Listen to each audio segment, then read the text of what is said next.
Bonsoir, nous allons parler de la statistique descriptive. Comme son nom l'indique, la statistique descriptive, c'est le fait de décrire des données collectées dans une population ou dans un échantillon étudié. Maintenant, il y a ce qu'on appelle des notions usuelles en essai descriptif. Donc, nous allons juste faire un petit résumé de ces notions usuelles donc, de la statistique descriptive. Donc, permettez-moi tout simplement de schématiser ça. Je pense que ça sera beaucoup plus simple à comprendre. Par exemple, on suppose que nous avons ceci, n'est-ce pas? Donc, et que ce que vous voyez là, c'est-à-dire qu'à l'intérieur donc, de ce sac, vous avez des croix partout, donc tout ceci, donc, okay. Ok, je pense que c'est bon.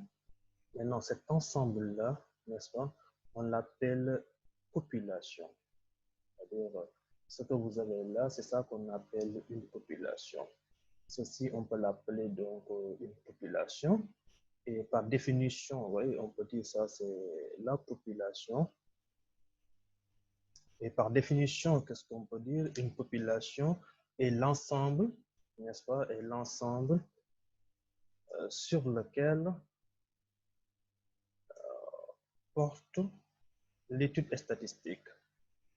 L'étude stat.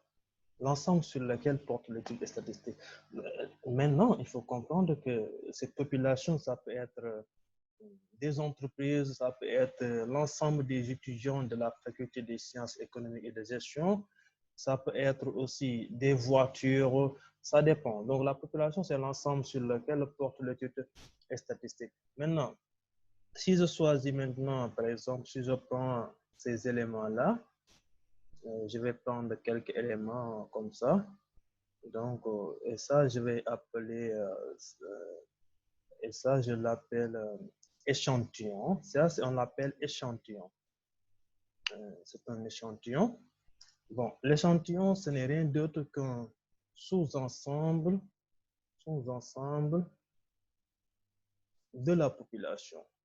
De la population.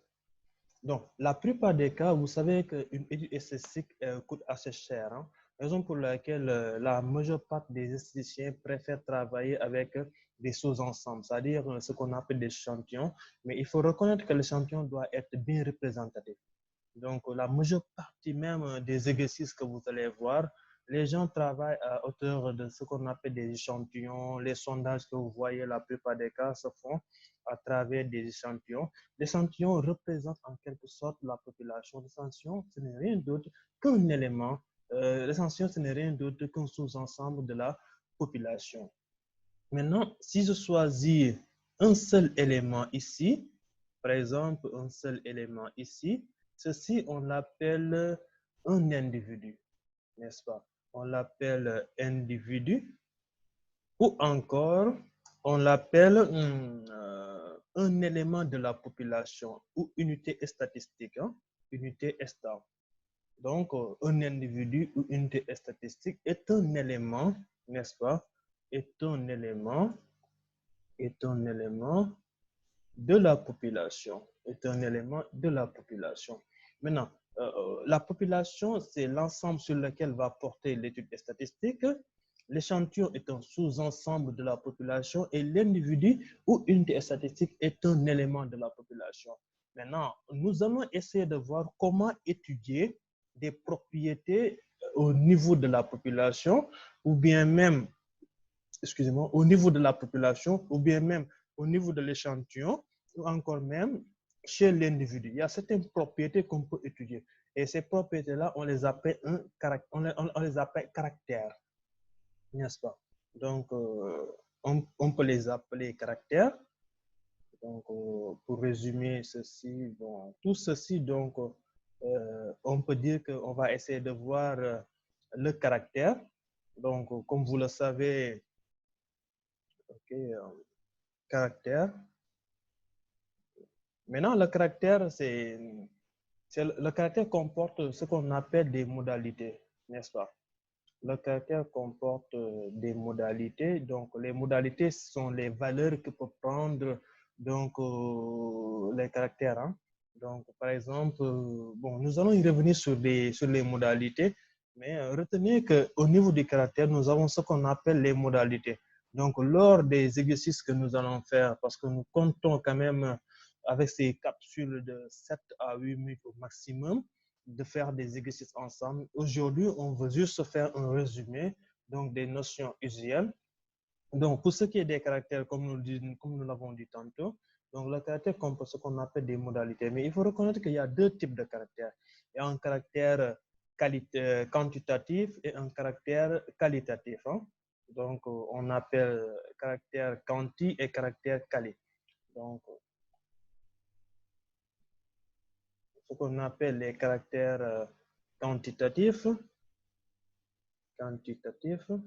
ok. Il y a aussi ce qu'on appelle un caractère qualitatif, caractère qualitatif, caractère qualitatif. Maintenant, aussi bien le caractère quanti et le caractère quali sont scindés en deux. Il y a le caractère quantitatif continu et le caractère quantitatif discret. Il y a aussi le caractère qualitatif nominal et le caractère qualitatif ordinal. Donc, pour ce qui est du caractère, pour ce qui est donc de ce caractère quantitatif continu, donc comme vous le savez, un caractère quantitatif continu, donc là, nous avons le caractère quantitatif continu, je vais mentionner ça, donc caractère quantitatif continu, n'est-ce pas? Par exemple, on peut avoir la taille. Oui, là, on peut avoir par exemple la taille. Donc, dans une population, on peut étudier la taille, c'est-à-dire savoir la taille des étudiants de la première année en sciences économiques. Ça, c'est un caractère qui est quantitatif. Et si le caractère maintenant est quantitatif discret, caractère quantitatif discret, le caractère quantitatif discret, on peut avoir le nombre d'enfants.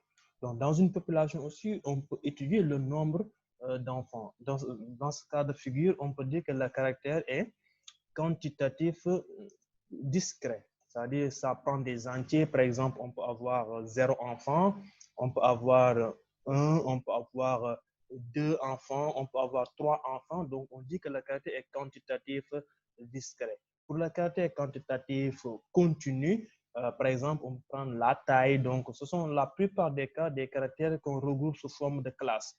Et donc, on dit que le caractère est quantitatif continu. Pour ce qui est du caractère qualitatif, comme nous l'avons dit tantôt, on peut avoir deux types de caractères. Hein. On peut avoir deux types de caractères qualitatifs. On peut avoir le caractère qualitatif nominal. Oui, le caractère qualitatif nominal. Donc, caractère qualitatif nominal, n'est-ce pas? Le caractère qualitatif nominal, par exemple, la situation matrimoniale, donc est un caractère qualitatif nominal, n'est-ce pas? Par exemple, on peut être marié, divorcé, veuve, célibataire. Donc là, on parle de caractère qualitatif nominal. Hein. Maintenant, pour ce qui est du caractère qualitatif ordinal, donc comme son nom l'indique, ordinal, ça fait appel à ce qu'on appelle à l'ordre hein, ordinal. Hein. Excusez-moi, c'est le curseur qui n'est pas trop truc. Donc, ordinal, ça fait appel, comme vous le savez, à l'ordre, par exemple, mention au bac, hein, le niveau d'instruction, c'est-à-dire comme mention au bac, il y a mention assez bien, très bien. Donc, pour ce qui est aussi du caractère qualitatif, toujours ordinal, comme ça, sur un certain nombre de successions, on peut avoir donc le niveau d'instruction.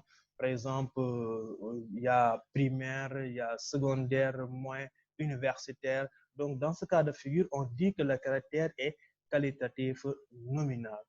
Donc, je pense qu'on va se limiter là pour aujourd'hui. Et l'idée, c'est un concept que le cabinet PI Associé Consulting a lancé, c'est-à-dire de faire des capsules donc de quelques minutes, maximum 8, donc 8 minutes, donc sur des modules. Hein. Aujourd'hui, on a parlé de la statistique descriptive. Il y aura aussi des modules en économie, en marketing, donc en management, en mathématiques, que d'autres collègues vont venir partager avec vous.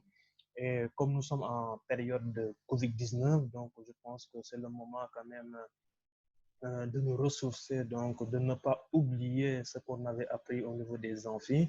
Et je pense que nous lançons un appel aussi à tous les collègues professeurs pour qu'ils puissent venir aussi échanger avec nous sur cette plateforme.